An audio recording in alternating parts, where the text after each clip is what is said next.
ॐ भद्रम् कर्णेभिः शृणुयामदेवाः भद्रम् पश्येमाक्षभिर्यजत्राः स्थिरैरङ्गैस्तुष्टुवागुंसस्तनूभिः यशेम देवहितम् यदायुः स्वस्ति न इन्द्रो वृद्धश्रवाः स्वस्ति नः पूषा विश्ववेदाः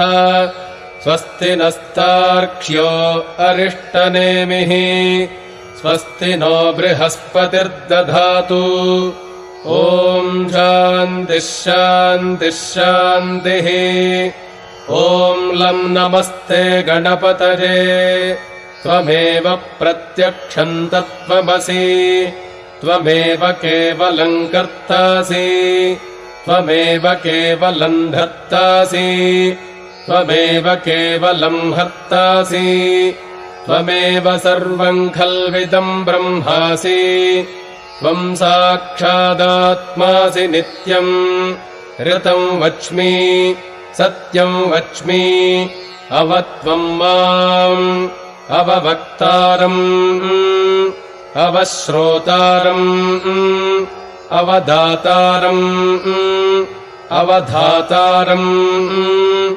अवानूचानमवशिष्यम् अवपश्चात्तात् अवपुरस्तात् अवोत्तरात्तात्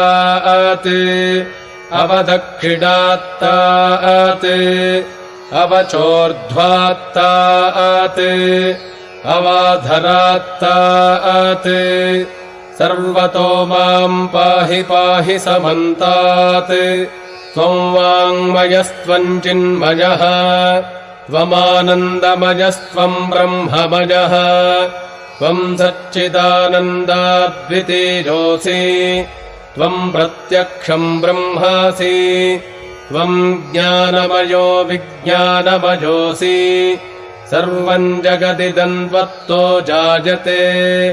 सर्वम् जगदिदम् त्वत्तस्तिष्ठति सर्वम् जगदिदम् त्वयि लयमेष्यति सर्वम् जगदिदम् त्वयि प्रत्येति त्वम् भूमिरापो नलो निलो नभः त्वम् चत्वारि वाक्पदानि त्वम् गुणत्रयातीतः त्वम् अवस्थात्रयातीतः त्वम् देहत्रयातीतः त्वम् कालत्रयातीतः त्वम् मूलाधारे स्थितोऽसि नित्यम् त्वम् शक्तित्रयात्मकः त्वाम् योगिनो ध्यायन्ति नित्यम् त्वम् ब्रह्मा त्वम् विष्णुस्त्वम् रुद्रस्त्वमिन्द्रस्त्वमग्निस्त्वम् वायुस्त्वम् सूर्यस्त्वम् चन्द्रमास्त्वम् ब्रह्म भूर्भुवस्वरो गणादिम् पूर्वमुच्चार्य वर्णादिम् तदनन्तरम् अनुस्वारः परतरः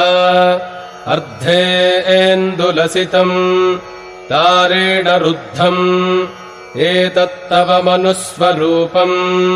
गकारः पूर्वरूपम् अकारो मध्यमरूपम् अनुस्वारश्चान्त्यरूपम् बिन्दुरुत्तररूपम् नादः सन्धानम् सगंहिता सन्धिः सैषा गाणेश विद्या गणकऋषिः निजृद्गायत्री छन्दः श्रीमहागणपतिर्देवता ॐ गणपतये नमः एकदन्ताय विद्महे वक्रतुण्डाय धीमहि तन्नो दन्ती प्रचोदयात् एकदन्तम् चतुर्हस्तम् पाशमङ्कुशधारिणम् रदम् च वरदम् हस्तैर्बिभ्राणम् मूषकध्वजम् रक्तम् लम्बोदरम् शूर्पकर्णकम् रक्तवाससम् रक्तगन्धानुलिप्ताङ्गम् रक्तपुष्पैः सुपूजितम्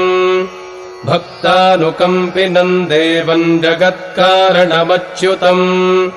आविर्भूतम् च सृष्ट्यादौ प्रकृतेः पुरुषात् परम्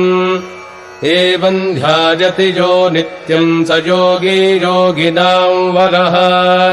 नमो व्रातपतये नमो गणपतये नमः प्रमथपतये नमस्तेऽस्तु लम्बोदरायैकदन्ताय विघ्नविनाशिने शिवसुताय श्रीवरदमूर्तये नमो नमः एतदथर्वशीर्षंयोधीते स ब्रह्मभूजाय कल्पते स सर्वविघ्नैर्न बाध्यते स सर्वत्र सुखमेधते स पञ्चमहापापात् प्रमुच्यते सायमधीजानो दिवसकृतम् पापम् नाशयति।